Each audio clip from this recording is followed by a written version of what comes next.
নমস্কার, আপনারা শুনছেন উত্তরের কণ্ঠ। উত্তরের কণ্ঠ থেকে আমি প্রভাত বসাক, তুফানগঞ্জ, কোচবিহার। বিজেপির বিভিন্ন স্তরে নতুন সভাপতি নির্বাচনের সময় এসেছে। এই নিয়ে কিছু কথা বলার দরকার বলে এই নিয়ে একটি প্রতিবেদন পেশ করতে বসলাম। অনেকেই দুঃখ পেতে পারেন জেনেও সত্যের খাতিরে একজন নিরপেক্ষ সাংবাদিকের দৃষ্টিতে কিছু কথা বলছি। বিজেপির নতুন কেন্দ্রীয় সভাপতি কে হবেন তা নিয়ে কোনো বক্তব্য রাখছি না, কারণ এটা আমাদের মতো সাধারণ সমর্থকদের ধরাছোঁয়ার বাইরে। অনেক কিছু বিবেচনা করেই নিশ্চয়ই কেন্দ্রীয় নেতৃবৃন্দ নতুন কেন্দ্রীয় সভাপতি নির্বাচন করবেন, যার হাতে থাকবে সারা দেশের গুরু দায়িত্ব। সারা দেশে কিভাবে দলের শ্রীবৃদ্ধি ঘটানো যায় সে ব্যাপারে তিনি চিন্তা ভাবনা করবেন। এবার আসি রাজ্য সভাপতির কথায়। এ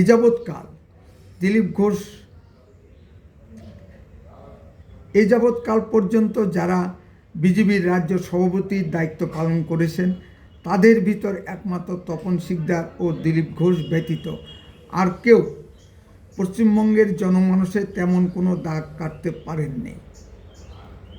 মাননীয় বিষ্ণুকান্ত শাস্ত্রীর মতো অতি বিদ্বান ব্যক্তিও তেমন কিছু করতে পারেননি। মাননীয় তপন শিকদারের পশ্চিমবঙ্গের জনমানসে একটি গ্রহণযোগ্যতা সৃষ্টি হয়েছিল। আবার মাননীয় দিলীপ ঘোষের জনপ্রিয়তা গ্রাম বাংলায় প্রচণ্ডভাবে বেড়ে গিয়েছে।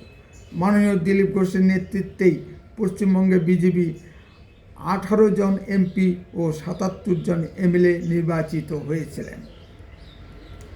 এত কিছুর পরেও মাননীয় দিলীপ ঘোষের কাঁচা কথাবার্তায় শিক্ষিত মহলে বিরূপ প্রতিক্রিয়া সৃষ্টি করেছিল, কিন্তু গ্রাম বাংলার সাধারণ ভোটাররা মাননীয় দিলীপ ঘোষের কথাবার্তা ভীষণভাবে পছন্দ করত। মাননীয় তথাগত রায় বিজেপির রাজ্য সভাপতি হয়েছিলেন।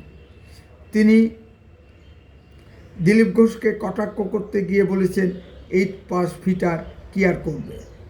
তবে তিনিও তো কি করতে পেরেছিলেন, তিনিও তো রাজ্য সভাপতি হয়েছিলেন। নিজের সীমাবদ্ধতার কথা একবার ভাবুন। এ কথা বলাই যায় পশ্চিমবঙ্গের ক্ষেত্রে মাননীয় দিলীপ ঘোষ একজন সফলতম রাজ্য সভাপতি ছিলেন।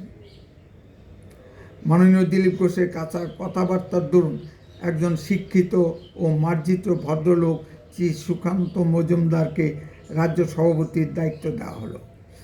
তিনি কি করতে পেরেছেন তা সময়ই বলবে, কিন্তু সুকান্ত মজুমদারের আমলেই বিজেপির এমপি সংখ্যা 18 থেকে 12-তে নেমে গেল। শুধু শিক্ষিত মার্জিত ভদ্রলোক হলেই সংগঠন বুঝবে এমন কোনো কথা সংগঠন শাস্ত্রে লেখা নেই। এখন পশ্চিমবঙ্গের বিজেপির দরকার এমন একজন সভাপতি যার সংগঠনের কাজে দক্ষতা আছে, সাধারণ কর্মীদের প্রতি সহানুভূতি আছে, সাধারণ কর্মীরা নির্ভয়ে যাতে মেলামেশা করতে পারে ও মনের কথা বলতে পারে এবং পশ্চিমবঙ্গের রাজনীতিটাও বুঝেন ও সেটিংবাজ নন। মনে রাখতে হবে সাধারণ কর্মীরাই দলের আসল সম্পদ।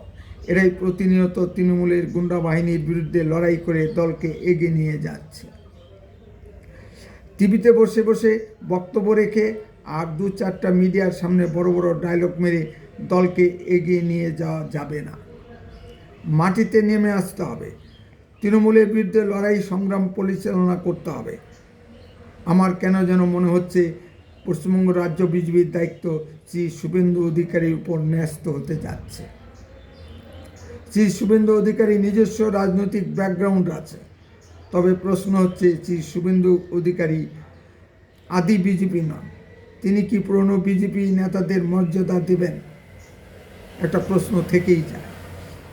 তার তৃণমূল করাকালে অনেক বিজেপি কর্মীদের উপর অত্যাচার করেছেন, কিন্তু শুভেন্দু অধিকারী ছাড়া এই মুহূর্তে বঙ্গ বিজেপিতে গ্রহণযোগ্য মুখ আর নেই বললেই চলে।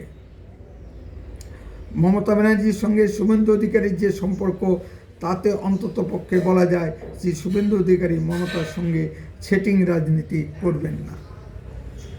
এটা মাননীয় দিলীপ ঘোষ মহাশয়কেও বুঝতে হবে। এবার আসি জেলা নেতৃত্বের প্রসঙ্গে। আমাদের জেলা সভাপতি ও এমএলএ শ্রী মিহির গোস্বামী মহাশয় এমন বড় নেতা বনে গেছেন যে মাননীয় নরেন্দ্র মোদীও তার কাছে তুচ্ছ।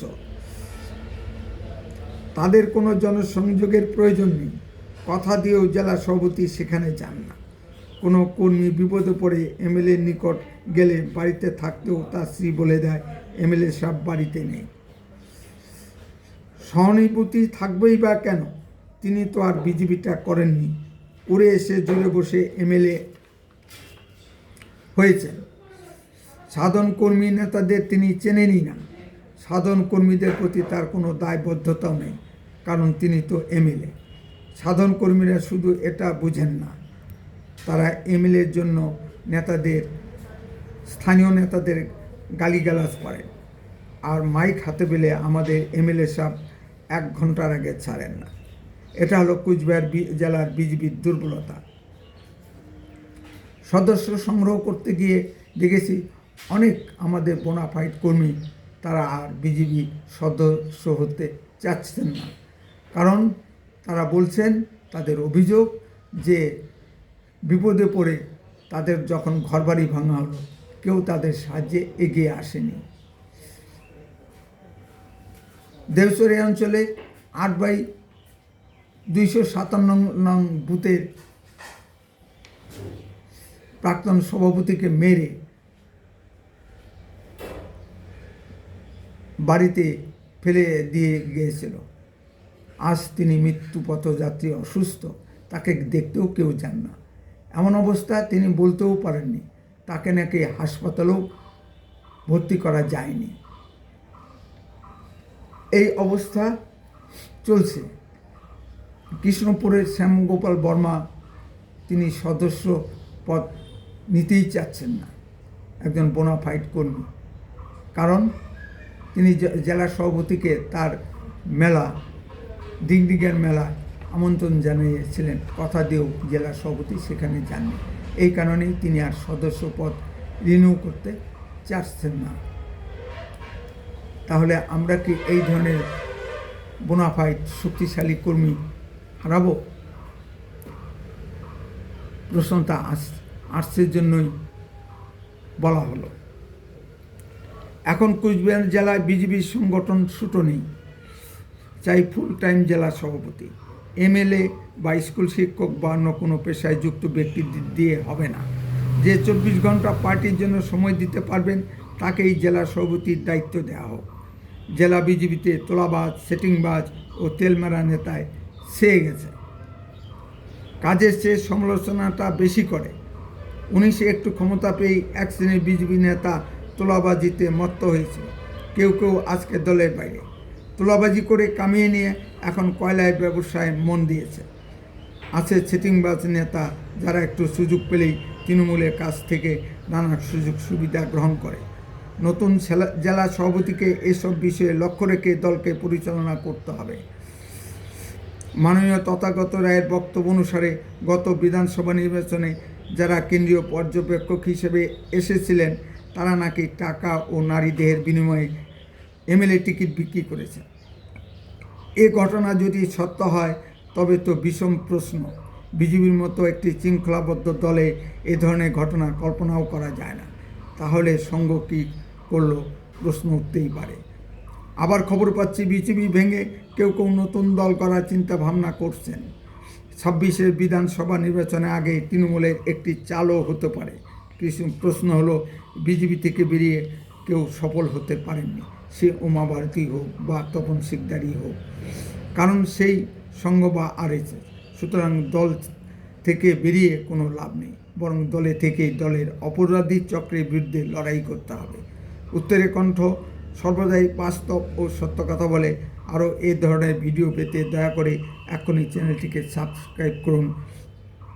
আপনার মূল্যবান মতামত কমেন্টে লিখুন। বেশি বেশি করে লাইক শেয়ার করে সবাইকে দেখার সুযোগ করে দিন। উত্তরের কণ্ঠ দেশের কথা বলে, দশের কথা বলে। আপনারা চোখ রাখুন উত্তরের কণ্ঠের পর্দায়। বন্দে মাতরম, ভারত মাতা কি জয়।